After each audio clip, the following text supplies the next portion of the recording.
سلام سلام أحوات نقعد حن متأهم نبزناتي channel مساهم زلوا بيتي لما عن تدما أزيا مهاريتن طعميتن يازبلكوا مدى زلكم متأله نسخة أنتايا أنتي إيج فيس ماسك أنتاي إيو كم يجرنا أبجزا نتقاملون أنتاي تقمتاتك علوون تبلي حزلكم متأله أزيا تطمنا تحجزنا نيا زبل حسابي زلني كسع مودعتا بتصموها تقاتلني اتمكن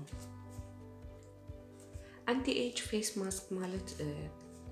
قلب قالهم ترجموها لنا ترى إرجان نيجتنا زطمنا ماسك مالتيو ترى إرجان نيجت مالت جتنا كاب بعد ما زمت إرجان راح زي كونس بزي مقداس بزي مكنخان زمت إرجان خون بزح صحي بزحي حساب بزح نجارات استبلاشون كيبالاشو خمي جيرنا أجزا خنكنا هنو علنا زحجزنا ماسك زي كم زقول هاتنا نفلطو قربتنا لك كمتي كال كفالات سونتنا مالتي لك بمجاجبا يكون بإكسترنال ماسك نتقاملهم كنا هنو زلنا بعتايو مثل دما جسنا مالتي جسنا مغنياتو كل جزء جسنا قل تعفافي قربتيو سلازي نشوفونو دقه ابنو وصالو وان صحي هارمنا نفاس قري بزح نغرات قندي زبالاشون زارغن دما حب قربتنا جسنا اي سلازي دما از ماسك زي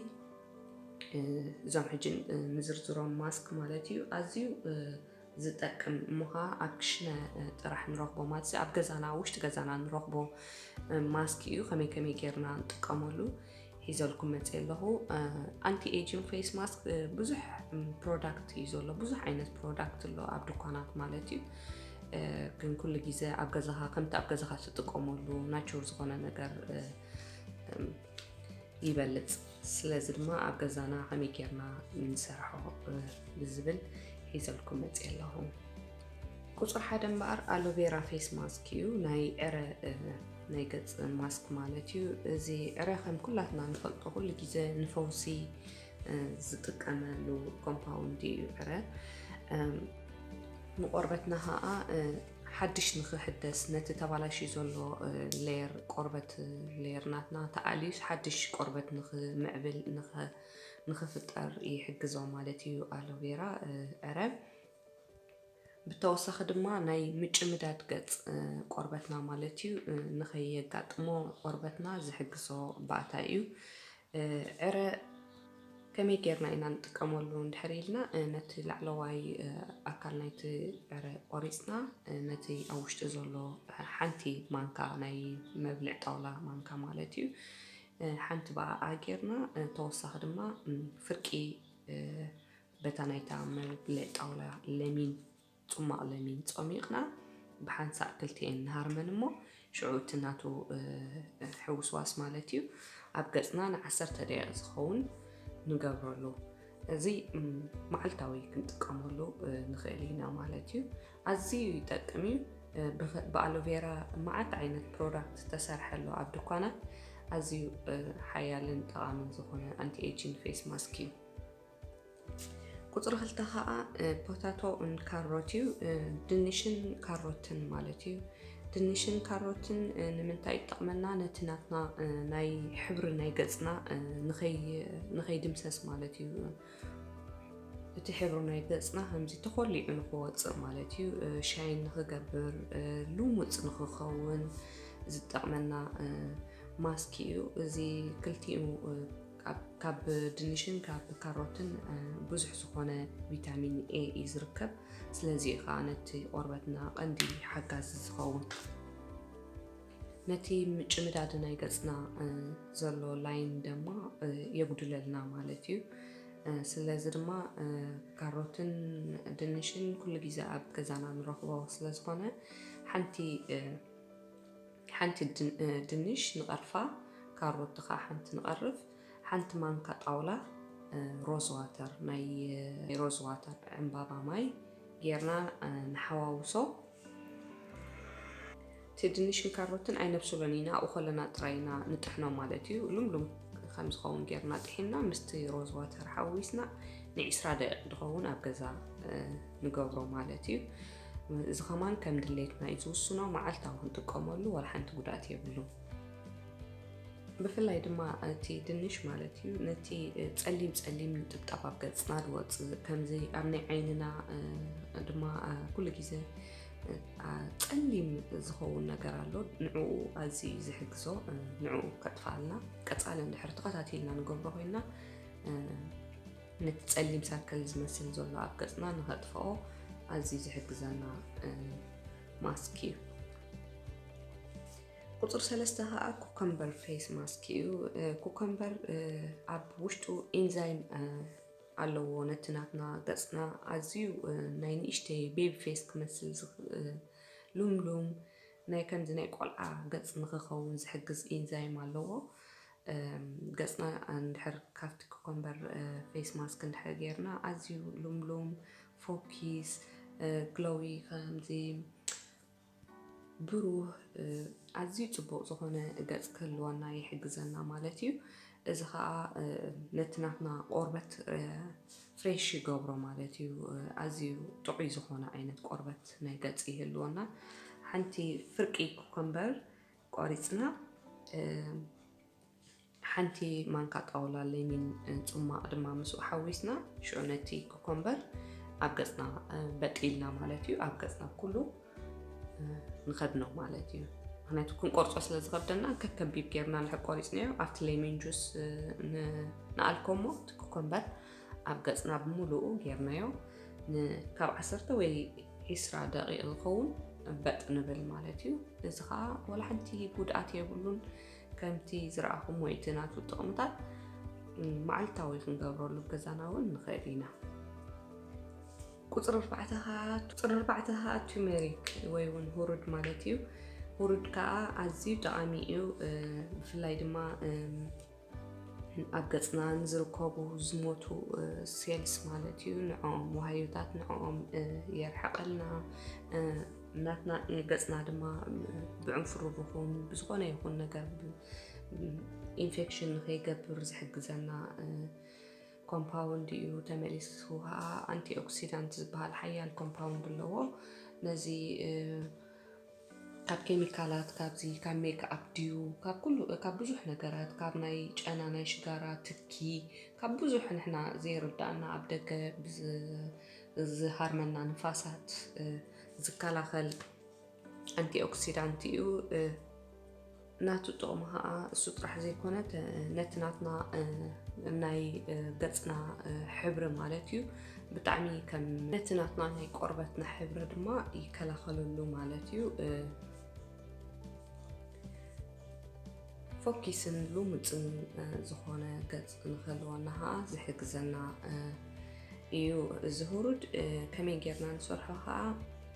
ሓንቲ ማንካ ጣውላ ሁሩድ ንገብር 3 ናይ ሻሂ ማንካ ሮዝ ዋተር ናይ ዕምበባ ናይ ጽጌረዳ ዕምበባ ማይ ንገብር ማለት እዩ ሽዑ ን20 ደቂቕ ዝኸውን ኣብ ገጽና ንገብሮ ብዝሕል ዝበለ ማይ ጌርና ድማ ንሕፀቦ ማለት እዩ እዚ ከዓ ወላ ሓንቲ ሳይድ ኢፌክት የብሉን መዓልታዊ ኣብ ገዛ ክንጥቀመሉ ንኽእል ኢና ቁጥሪ 5 ከዓ ናይ ቡን ማስክ እዩ ቡን ኣዝዩ ጠቓሚ ዝኾነ ኣብ ቆርበት ውፅኢት ዘለዎ ንሱ ከዓ እንታይ እዩ ነቲ ናትና ልምፀት ናይ ገጽና ማዕረኽ እንደይ ልሙፅ ክኸውን ገጽናን እዞም ደቀቕቲ ብሓሳብ እውን ብጭንቀት ዝመፀና ወይ ብዝተፈላለየ ነገር ዝመፀና ወይ ብዕድመ ክኸውን ይኽእል ገጽና ናይ ምስብሳብ ዝመፀና ንዕኡ ንኸይመፅእ ይከላኸለልና ማለት እዩ ቀንዲ ድማ የልምፀልና ነቲ ገጽና ናትና ድማ ኣዝዩ ጽሩይን ንጹህን ከም ዝኸውን ይገብሮ ነቶም ናትና ድሞቱ ወሃዮታት ኣብ ገጽና ዘለዉ ይኣልዮም እዚ ናይ ቡን ማስክ ድማ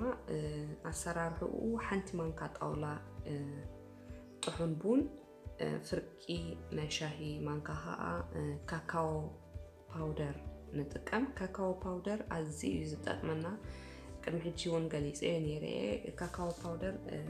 ንዕለታዊ ምግብና ማለት እዩ ንማስክ ዘይኮነ ንማስክ ድማ ከምቲ ኣብቲ ኣንቲ ወይ ናይ ሁሩድ ገሊፅና ዝነበርና እቶም ኣንቲ ኦክሲዳንት ዝበሃሉን ኣንቲ ኢንፍላማቶሪ ኢንፌክሽን ንኸይመፀና ዝሕግዙና ባእታታት ብዙሕ ኣለዎ ስለዚ ድማ ፍርቂ ማንካ ሻሂ ናይ ካካዎ ፓውደር ንሕውስ ሓንቲ ምልእቲ ናይ ማንካ ሻሂ ከዓ ኮኮናት ኦይል ጌርና ኩሉ ብሓንሳብ ፅቡቅ ጌርና ልምሉም ክሳዕ ዝኸውን ጌርና ንሕውሶ እሞ ሽዑ ካብ 15 ክሳብ 30 ደቂቕ ዝኸውን ኣብ ገፅና ንገብሮ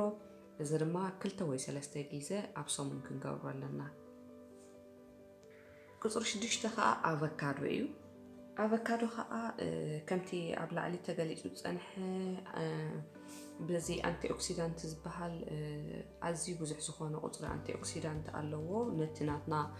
ናይ ገፅና ምስብሳብ ማለት እዩ ተሰብሲቡ ዕጥርጥር ንኸይብል ንዕኡ ይሕግዘና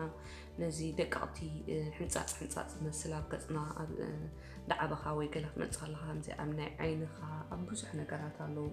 ሕንፃፅ ዝወፅእ ንዕኡ ንኸይወፅእ ዝከላኸል እዩ ንምጭምዳድ ድማ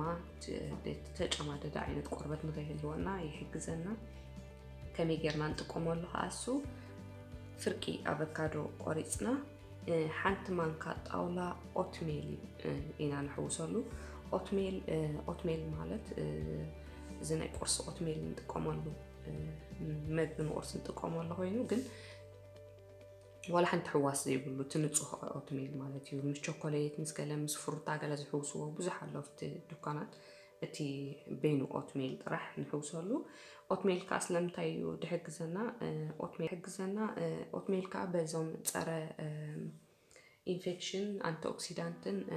ሃፍታም ዝኾነ ብዙሕ ዝኾነ ኮምፓውንድስ ኣለዎ ስለዚ ድማ ምስ ኣቮካዶ ክንሕውሶ ከለና ዝያዳ ሓጋዚ ይኸውን እዚ ድማ 10 ክሳብ 20 ደቂቕ ኣብ ገፅና ሓዋዊስና ኩሉ ማለት እዩ ኣብ ገፅና ንገብሮ ነዚ ከዓ ኣብ